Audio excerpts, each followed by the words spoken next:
तो absolute permittivity के बारे में मैंने आपको बताया कि यहाँ पर ई नोट जो है और ई एक अलग टर्म है जो किस में माना जाता है, किसी मीडियम में माना जाता है। वैक्यूम को छोड़कर सारी की सारी चीज़ें जो हैं वो मीडियम ही होती हैं। अब हमें यहाँ से एक फैक्ट बनाना है कि जो कूलम ने हमें बताया कि फोर्स जो है F that is equal to 1/4 pi epsilon naught Q1 Q2 upon R square. तो यहाँ से इसका डेफिनेशन बनाते हैं। अकॉर्डिंग टू दिस फोर्स या कूलम फोर्स, या आप कह सकते हो force is directly proportional to the product of two charges. देखो डेफिनेशन बना रहा हूँ मैं। अकॉर्डिंग टू दिस, या it states that force is directly proportional to, देखो डायरेक्टली था, force is directly proportional to product of two charges and inversely proportional to square of separation between them.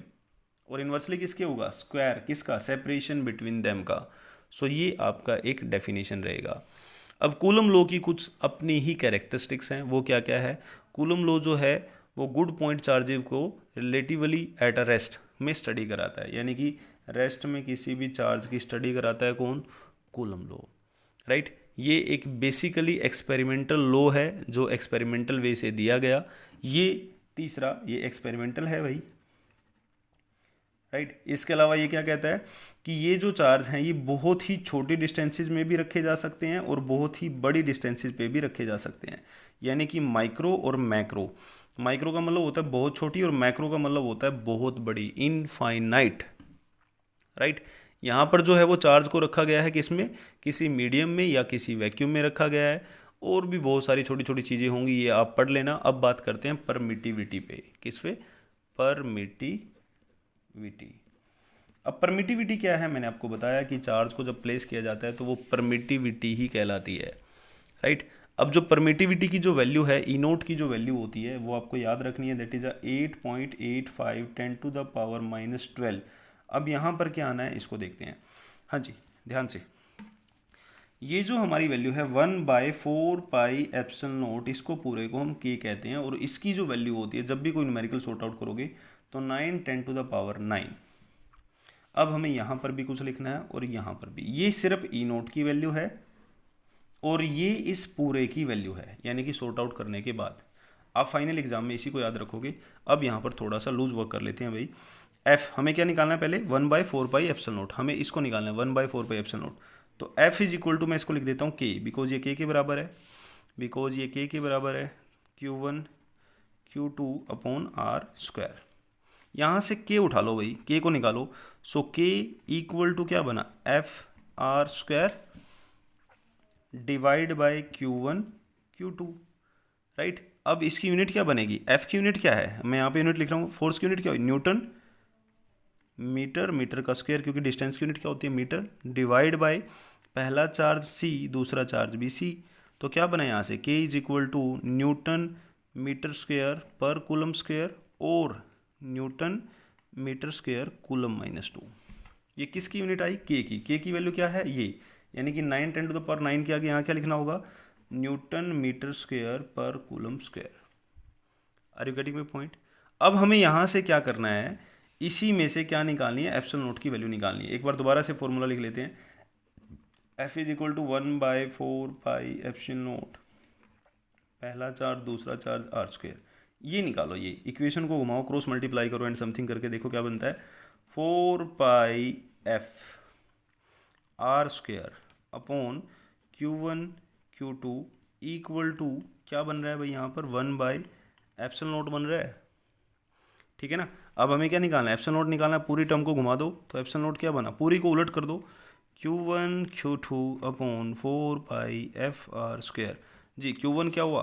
पहला charge C, दूसरा charge C, divide by force की unit क्या हुई? Newton, 4 पाई को तो छोड़ ही दो, राइट। और आर की यूनिट क्या हुई? Meter square. तो क्या बन गया? कूलम स्क्वायर, राइट, न्यूटन -1 और मीटर -2। तो यहाँ पे क्या लिखेंगे?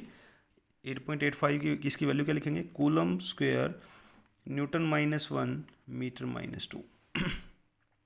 तो ये किसकी यूनिट हो जाएंगी? आपकी एप्सिलॉन नॉट की, यानी कि आप इनका डीएफ भी निकाल सकते हो।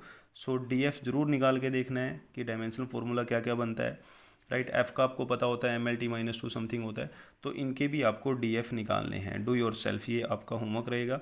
डीएफ जरूर निकालने भाई। HW है आपका, ये क्या है? डीएफ ऑफ किस किस का डायमेंशनल फार्मूला किस किस का निकालना है, एक तो एफ का निकालना है, एफ का तो पता ही लग गया आपको, ई नोट का निकालना है और के का निकालना है। यहाँ तो कोई डाउट? ठीक है, तो ये आपका कूलम लॉ था। कूलम लॉ ने दो फोर्स के बारे में बताया, आई मीन टू से दो चार्जेस के फोर्स के बारे में बताया। तो मैंने इसके बारे में आपको काफ़ी सारा बता दिया। आपको डीएफ निकालने हैं और फिर मैं इस कॉपी को चेक करूँगा। अब आगे बढ़ते हैं। एक टर्म और होती है जिसको हम कहते हैं रिलेटिव परमिटिविटी। क्या नाम होता है? Relative permittivity. Relative permittivity, right. Relative permittivity जो है वो रेशो होता है। क्या होता है? रेशो। किस किस के बीच का रेशो होता है? इसको हमेशा ई आर से लिखा जाता है। किससे लिखा जाता है? ई आर से लिखा जाता है। That is the ratio of E upon E naught is equal to E R. You should remind it. यानी कि जब आपने चार्ज को रखा किसी मीडियम में, तो जब आपने चार्ज को रखा वैक्यूम में, तो इन दोनों को डिवाइड करना है तो क्या बन जाएगा? E R. तो आपने किस मीडियम में रखा तो ई की वैल्यू क्या आ जाएगी यहाँ से? ई नोट ई आर, राइट। इन दोनों का प्रोडक्ट जो है वो आपको अदर मीडियम के बारे में बताता है। That is for other medium, that is for vacuum. और इन दोनों का जो लिंक है या रिलेशन जो है वो क्या बनाता है? Relative permittivity. Are you getting my point? यानी कि आपने चार्ज को किस में रखा? मीडियम में रखा। आपने चार्ज को किस में रखा? वैक्यूम में रखा, एंड सो ऑन।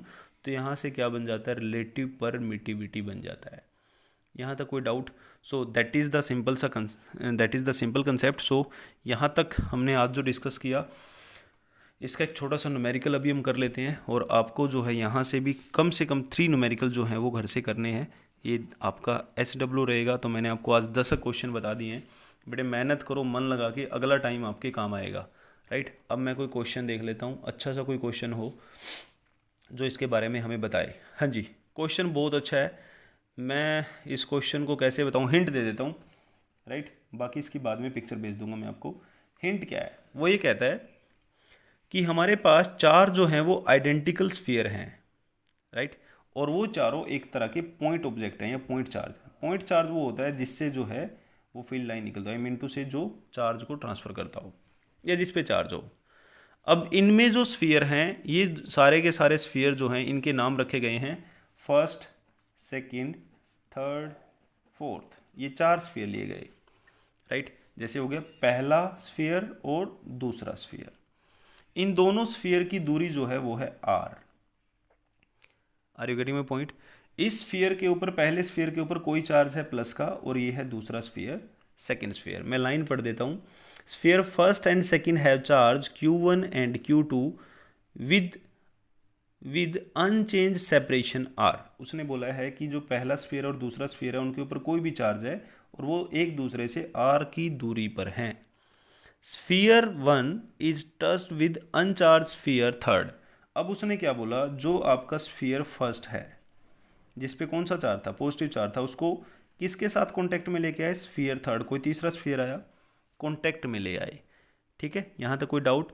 उसके अलावा जो सेकंड स्फीयर है इसके ऊपर भी कौन सा चार्ज था? पॉजिटिव चार्ज था, राइट। सेकंड वाले के ऊपर इसको भी कॉन्टैक्ट में लेके आया गया, किसके साथ? फोर्थ स्फीयर के साथ, राइट।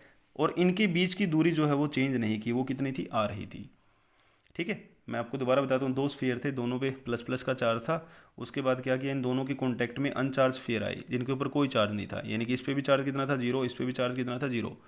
तो जब इसके कॉन्टैक्ट में आए तो क्या होगा? As per the rule charge half half हो जाएंगे, क्योंकि इसका चार्ज इस पर तो जाएगा ही और इसका चार्ज इस पर भी जाएगा। तो इसके बाद क्या हुआ कि चार्ज जो है वो ट्रांसफ़र हो गया, और जैसे ही चार्ज ट्रांसफ़र हुआ हमने इन दूरियों को भी घटाकर हाफ कर दिया, यानी कि ये जो दूरी है इसका क्या कर दिया? R/2। और ये है पहला स्फीयर और ये है दूसरा। तो आपको बताना है इन दोनों के बीच में नेट फोर्स कितना होगा। बना कुछ क्वेश्चन में इंटरेस्ट? तो आपको बताना है नेट फोर्स कितना बनेगा, ठीक है। मैं आपके सामने बुक रख देता हूँ, आप इसका स्क्रीनशॉट ले लेना, तब आपको पता लग जाएगा कि क्वेश्चनिंग क्या हो रही है, ठीक है। ये रहा आपके सामने क्वेश्चन, राइट। आप इसका स्क्रीनशॉट ले लो भाई, गॉट इट।